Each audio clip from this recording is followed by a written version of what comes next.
E aí pessoal do Você Mais Rico, quem fala é Bruno Perini, criador do canal, e nesse vídeo vamos falar sobre o dólar. Será que estamos diante de uma oportunidade de comprar dólar por preços mais baixos? E o que será que está fazendo o dólar cair tanto em relação ao real? Sobretudo em um cenário de mais incerteza internacional, situação entre Rússia e Ucrânia pode ocasionar uma alta ainda maior do preço das commodities, principalmente as energéticas, pressionar mais a inflação. Então, diante de todo esse risco, o normal é que o dólar se valorize frente às outras moedas, principalmente frente a moedas de países emergentes. Mas não o que está acontecendo aqui no Brasil. Se a gente for pegar no dia 5 de janeiro de 2022, comecinho do ano, o dólar estava cotado a 5,7087, ou seja, arredondando R$ 5,71. Hoje, no momento que eu gravo esse vídeo, dia 18 de fevereiro, o dólar está negociando no patamar de R$ 5,12. Isso é uma queda de mais de 10%. Só que, ao mesmo tempo, no movimento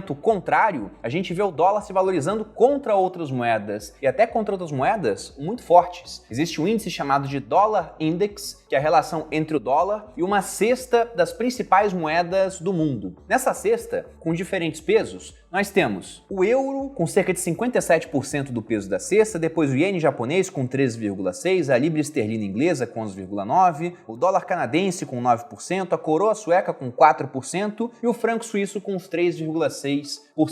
E o que a gente vê no movimento do dólar contra essa cesta de moedas fortes é que ele vem se valorizando. Pelo gráfico que vocês estão vendo na tela, desde 25 de maio de 2021, mais ou menos, o dólar começou a subir contra essas moedas e ainda se encontra em patamares altos, inclusive deu um pico aí há pouco tempo por conta dessas tensões internacionais, muito provavelmente. E aí a gente pensa, caramba, contra as outras moedas, com um monte de incerteza no caminho, o dólar tem se valorizado e contra o real ele tem se desvalorizado? Isso, logicamente, não é uma coisa que acontece todo dia. Então, primeira coisa, por que isso está acontecendo? O principal motivo que eu enxergo para ter feito o dólar cair em relação ao real é o forte fluxo de investimento estrangeiro que está vindo aqui para o Brasil. Se a gente for olhar o fluxo estrangeiro no dia 16 de fevereiro, ele foi no dia de 3 bilhões de reais, ou seja, dólar vindo para cá para ser trocado por real. Em fevereiro, ele foi de 19,8 bilhões e no ano, que basicamente nós temos aí janeiro inteiro e mais ou menos metade de fevereiro, a gente tem um fluxo total de 52,3 bilhões de reais. Então isso é muita coisa, até porque durante boa parte do ano passado e também durante o período de 2020, nós vimos um movimento contrário, fluxo indo embora do Brasil para outros países, e agora esse fluxo ele está voltando para cá. Os motivos por trás disso, muito provavelmente, são ligados a 3 acontecimentos principais. O primeiro deles é a alta de juros que nós tivemos aqui no Brasil desde março do ano passado. Então vamos lembrar que durante a pandemia, nós diminuímos muito o patamar da taxa Selic, chegando a uma taxa de 2%, uma taxa que nos deixava com juros altamente negativos, e essa taxa que ficou em 2% até mais ou menos março do ano passado, ela começou um ciclo de aumento e nesse momento está no patamar de 10,75% ao ano, com estimativas de que aumente mais ainda, pelo menos mais 2 reuniões aí com aumentos feitos pelo Copom, é isso que o mercado estima nesse momento, levando a taxa até um patamar de 12, 12,25%, tem gente que fala que até mais,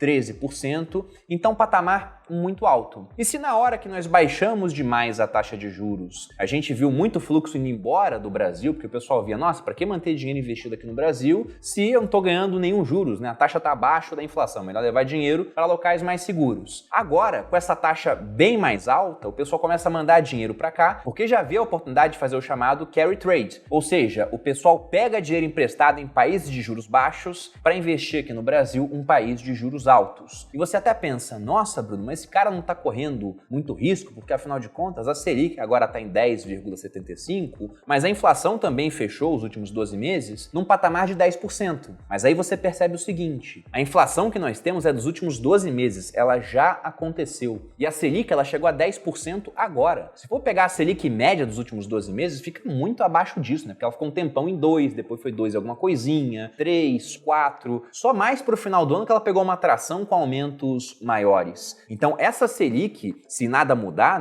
e pelo visto vai mudar, mas vai aumentar ainda mais, ela garante uma boa rentabilidade e um período de inflação que provavelmente irá cair com essa taxa de juros mais alta. Então esse é um dos motivos para muito fluxo de capital vindo aqui para o Brasil. Mas como nem só de renda fixa viverá o homem, a gente também tem uma bolsa de valores descontada em relação a outras bolsas pelo mundo. Se a gente for olhar o EWZ, que é um ETF de bolsa brasileira negociado nos Estados Unidos, que tem uma composição similar à do Ibovespa. Se a gente for olhar, por exemplo, Vale é 16%, 16,5% do EWZ, depois vem Petrobras com 6,14%, Itaú, B3, Bradesco, Magazine Luiza, VEG, Ambev. Então, ele lembra a composição do Ibovespa. A diferença é que ele é negociado em uma das bolsas americanas, se eu não me engano, é na NYSE. Mas, em todo caso, pegando esse ETF, a gente vê no gráfico que do preço máximo que esse ETF atingiu antes da pandemia, logo antes de iniciar a pandemia, até o momento atual, ele está com uma queda acumulada na casa dos 30%. Então isso é muita coisa de queda, né? Enquanto outras bolsas subiram bastante, então agora a gente pode ver um movimento do pessoal vendendo aquilo que subiu mais e que tende a cair com aumento de juros acontecendo pelo mundo para conter a inflação, para comprar aquilo que caiu mais. E a bolsa brasileira está entre essas bolsas que não se recuperaram ainda, voltaram às máximas que nós vimos na pandemia. Você pode até pensar, mas o Ibovespa aqui a gente viu que voltou. Só que veja bem, né? Aqui a gente está olhando a questão desse EWZ, desse ETF parecido com o Ibovespa, só que negociado em dólar. E vamos lembrar que o dólar, antes de estourar a pandemia, estava num patamar aí em janeiro de 2020, na casa dos 4,04.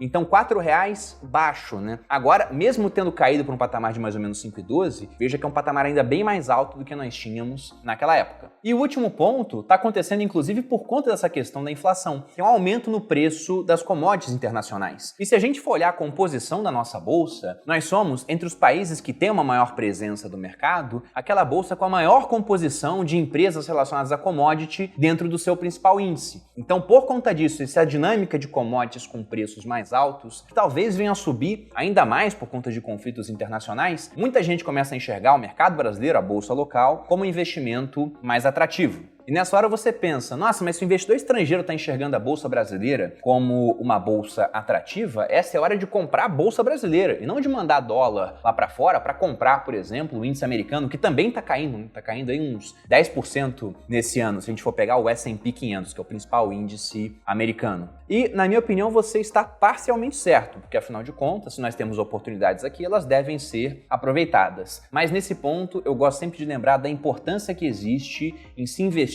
no exterior, de preferência, pelo menos eu prefiro, de maneira direta, mas se não for a direta, mandando capital lá para fora, de forma indireta. E para isso eu gosto sempre de contar uma história. Imagine a história do João, que é um funcionário público, aí trabalha numa das principais empresas do país, e o João ele ganha o dinheiro dele, ele tem uma mentalidade vencedora, ele sabe que ele tem que poupar uma parte do que ele ganha, porque ele tem que investir esse dinheiro pensando no eu do futuro dele, uma pessoa que vai precisar de mais dinheiro, porque afinal de contas vai estar mais velho, o preço de tudo vai estar mais alto por conta dos efeitos da inflação, ele não vai ter o mesmo pique, já vai querer trabalhar menos, né? Afinal já trabalhou durante uma boa parte da vida dele. Então o João vai lá, poupando 30% do que ele ganha mensalmente, sempre investindo de maneira diversificada, comprando ações, comprando fundos imobiliários, investindo em alguns fundos tocados por bons gestores, fazendo uma previdência, renda fixa, aproveitando as melhores oportunidades do seu país. E eu pergunto para você, eu quero sua resposta nos comentários, né? E responda antes de continuar vendo essa parte do vídeo. Você acha que o João, após 20 anos fazendo isso, vai se aposentar em boas condições? Afinal de contas, ele tinha a cabeça, ele fez o necessário, ele investiu de maneira diversificada.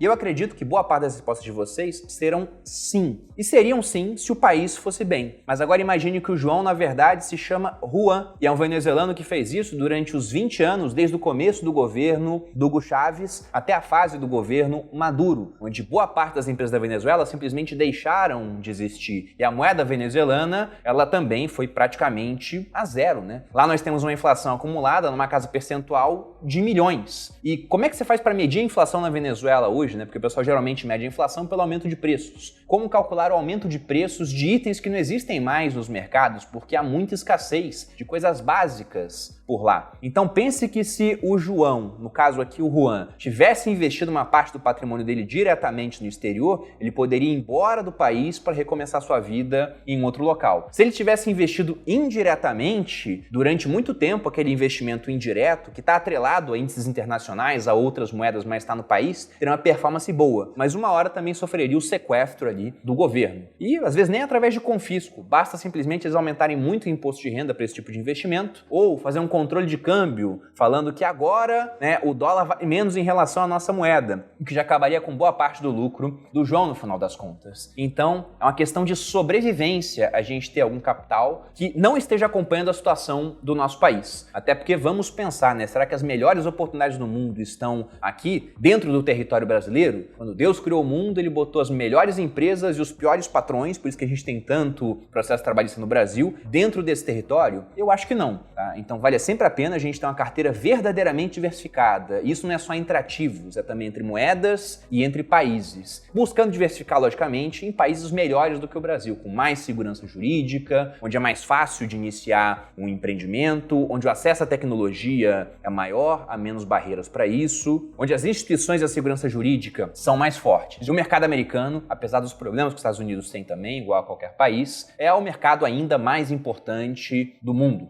E o outro ponto é até pensar na sua rotina diária, porque talvez você não saiba, mas a gente come em dólar, porque o preço das commodities, das matérias-primas, soja, boi, café, tudo isso é dado em dólar. Nós vivemos em dólar, porque se a sua rotina é mais ou menos parecida com a minha, você acorda pela manhã com um despertador, você utiliza para isso, muito provavelmente, o seu celular. No meu caso aqui, é um iPhone, então é da Apple. Assim que eu acordo, eu vou e abro um aplicativo de agenda, vejo o que eu vou fazer no dia, logo depois eu verifico mensagens no WhatsApp, no Instagram, no Facebook. Eu uso o grupo de Facebook para fazer minhas turmas de curso. Essas 3 empresas são da Meta, né? O antigo Facebook. E aí, se eu vejo, por exemplo, uma pergunta que eu quero responder e não tenho a resposta, geralmente eu vou pesquisar no Google. E quando eu pesquiso no Google, um dos primeiros resultados costuma ser algum vídeo do YouTube. Esses 2 mecanismos de busca pertencem à Alphabet, a holding dona do Google. Aí eu me levanto, aí eu faço meu café, que, como eu disse, é uma commodity, é cotado em dólar. Depois eu vou usar meu computador, que é da marca Dell, também é uma marca americana, negociada em bolsa de valores. Então veja que durante toda essa rotina eu não tive contato ainda, basicamente, com uma empresa brasileira. Foram só empresas americanas. E se eu for pegar a minha frequência de uso do celular e ver quantas horas por dia eu fico utilizando as empresas americanas, talvez se você fizer em casa, fique até assustado com essa constatação. Aqui do meu lado, fica em torno de 6 horas diárias, mas porque eu também trabalho com rede social. Então, perceba que se eu como em dólar, se eu vivo em dólar e se eu não tenho renda em dólar, no meu caso até tenho, porque o YouTube me dá uma renda em dólar, seria interessante pelo menos ter algum patrimônio em dólar e esse patrimônio gerando renda que agora eu não vou utilizar para viver, mas que vai ser usado para aumentar cada vez mais o meu patrimônio. Porque aí no Brasil, quando a gente tiver um movimento contrário, e pegando no longo prazo, o movimento do dólar aqui contra o real ele fica muito claro, lá em 94 era 1 para 1, depois de 98 2 para 1, depois 3 para 1, 4 para 1, 5 para 1, bateu quase 6 para 1 e agora tá caindo. Mas no longo prazo, como os Estados Unidos crescem mais do que a gente e tem uma inflação menor, por mais que eles produzam muito dinheiro lá, tem aumentado pra caramba a oferta monetária, há muita demanda por dólares no mundo, eu acho difícil que de maneira estrutural o real venha se valorizar durante longos períodos contra o dólar. Então, quando vemos oportunidades onde o preço do dólar está caindo bastante em relação ao real, divergindo do que está acontecendo no restante do mundo, ainda mais em um ano que nós temos uma eleição altamente polarizada, onde muitas propostas populistas podem ser colocadas na mesa e algumas delas até serão cumpridas depois, impactando as contas públicas, ter a chance de poder mandar a capital lá para fora pagando preços mais baixos pelo dólar em comparação ao que a gente viu nos últimos 2 anos, eu acho que deve ser um negócio que tem que ser aproveitado. Logicamente, não é para mandar tudo de uma vez, botar todo o seu dinheiro lá fora, talvez até alguns queiram fazer isso, mas eu pessoalmente não faço, eu gosto bastante de diversificar e fazer os movimentos de forma gradual, mas lembro sempre que dentre as minhas metas pessoais existe uma meta patrimonial de ter 50% do meu patrimônio investido fora do Brasil. Isso eu também conto criptomoedas, né? Porque não é tirar o dinheiro do país, mas é tirar o país do seu dinheiro de alguma forma, tá? Então, se você tem esse tipo de meta também e estava esperando uma chance para mandar dinheiro para fora, eu acho que essa é uma janela boa no final das contas. Mas eu quero saber de você. Você já investe lá fora ou prefere utilizar mecanismos indiretos, comprar BDR,